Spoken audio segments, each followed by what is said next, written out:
Randy grew up in Fisher, a small town in east central Illinois, about 20 miles northwest of the University of Illinois, Champaign.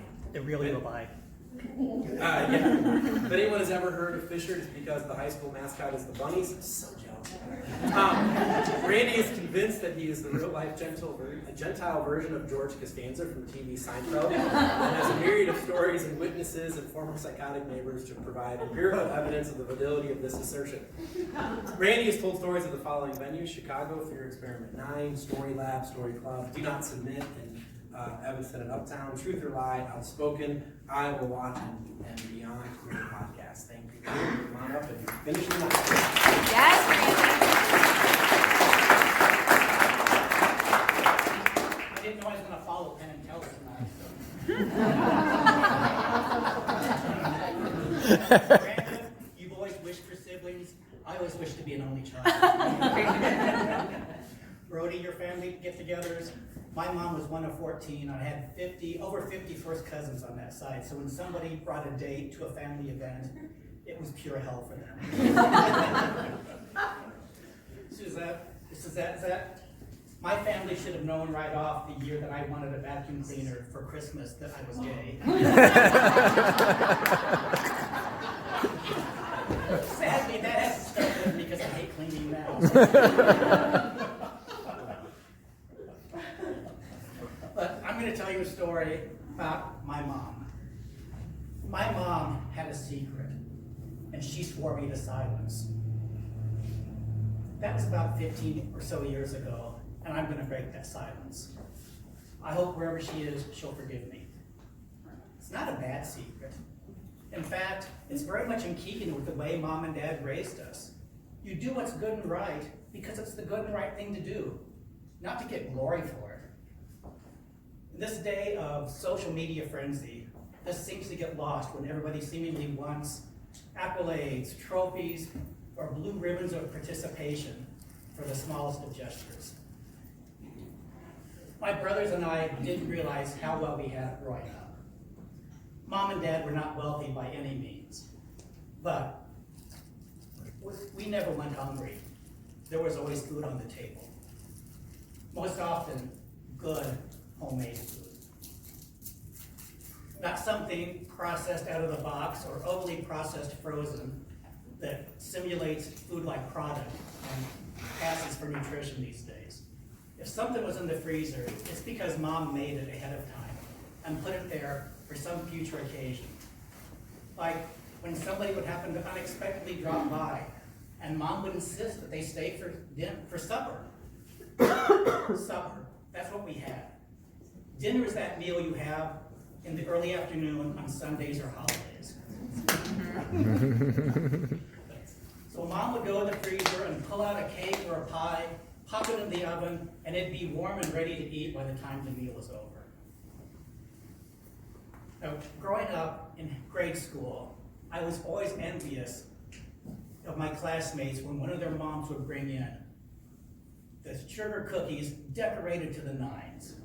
And I would go home and beg Mom, please make that for me for my birthday, instead of just a plain old homemade cupcakes or those plain old drop cookies of some sort.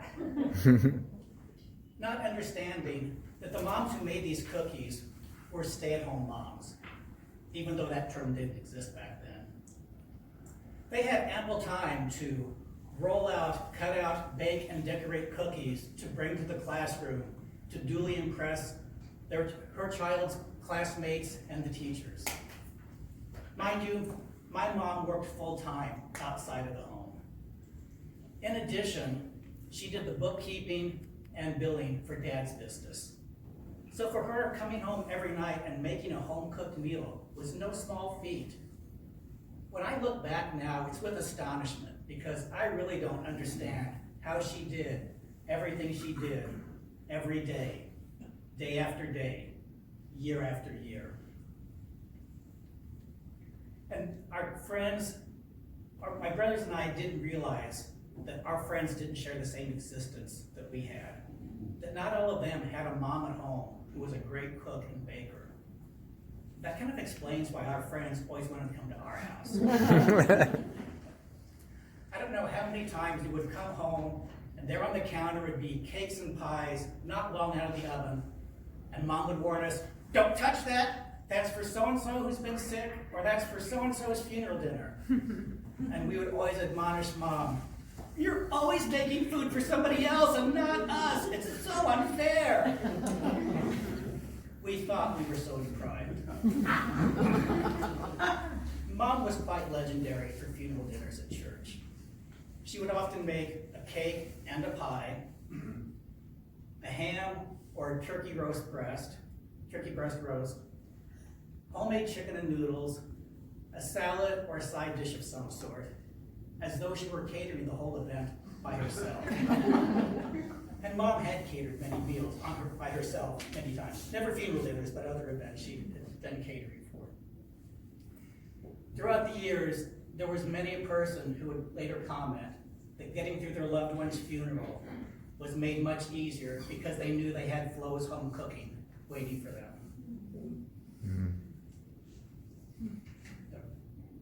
Mom fed not only their bodies, but also the souls. Mom was not a minister, but she ministered to her church and to her community through her culinary talents and gifts. So I do have to say that I was really pissed off 3 years ago when my mom died and her family was fed cold cut sandwiches and deli salads from the local grocery store. This for the woman who had given more than 50 years of dutiful and dedicated service to that church. There was the exception. Fern, who was one of the remaining cohorts of mom's age group, was also a master cake decorator. She did make a cake and decorated it beautifully in Mom's honor. So I know Mom wasn't there to eat this meal. Didn't mean anything to her. But to me, and I'm speaking only for myself, not for my family, to me, it truly was an insult to my mom's more than half century of dedication to that church. But growing up, the Sunday table at the Estes household rarely contained only family members.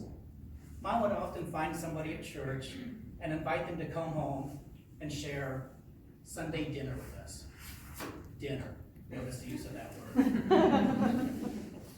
It might be somebody who was recently widowed, or someone who had been sick, maybe someone she just thought was feeling down or lonely, or even just friends that they hadn't visited with for a while, and Mom really wanted to share and socialize with them, to share a meal with them. Usually, the minister and his wife were standard fixtures at the Estes household table. So all of this backstory and build up to Mom's secret. When I lived in Chicago, one of the years when Christmas fell in the middle of the week, I came home the weekend before Christmas, because I had to be back at work on the 26th. So I wasn't expecting much in the way of a Christmas dinner. When I got to the house, the counter was loaded. There was cake, pie, side dishes, a big pan of homemade yeast dinner rolls, another one of Mom's specialties, and a big turkey roasting in the oven. Wow, Mom did all this for me? Well, no, she didn't. I was mistaken. This was not for me.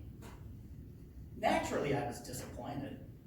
That old childhood mantra, "You're always making food for someone else," played in my mind.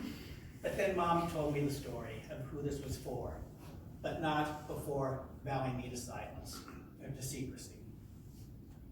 Mom says, "I've always wanted to make a Christmas dinner with all the trimmings for a family who was down on their luck, a family who couldn't afford to even buy their own groceries to make a Christmas dinner. And it so happened that my brother's mother-in-law ran the food pantry in town.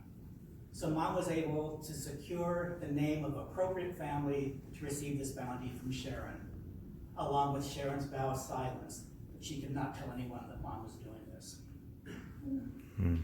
So fast forward to the early 2010s. I had moved back home to help care for Mom. And one of the Sunday things that we always did was after church, we'd go to the local restaurant to have lunch. Lunch, not dinner. One of the Sundays we were up there, this woman comes up to our table, up to Mom, and says, "Mrs. Estes, I don't know if you can remember, but some years back, you made this wonderful Christmas dinner for me and my family when we were going through a really hard time. I just want you to know, the kids still talk about how wonderful that Christmas meal was." That was the worst year for our family, but that Christmas still rates as one of the best Christmases because of that Christmas meal you made and your kindness and generosity. I just want you to know how much that meant, still means to us. Now sadly, Mom's Alzheimer's had advanced enough at that point that she did not remember making the meal and did not recognize this woman. But for me, it was a full circle moment, and I was so grateful that she'd come up to the table to talk to Mom. I think that was probably one of the favorite Christmas dinners Mom ever made. It's the best Christmas dinner I never got to eat. But more importantly, it was a reminder of the lesson that the true spirit of Christmas is in the giving and giving of oneself. And that was something my mom was always known for. Mom, I miss you like hell, especially Christmas. But your secret's out now. I hope you can forgive me. Thank you.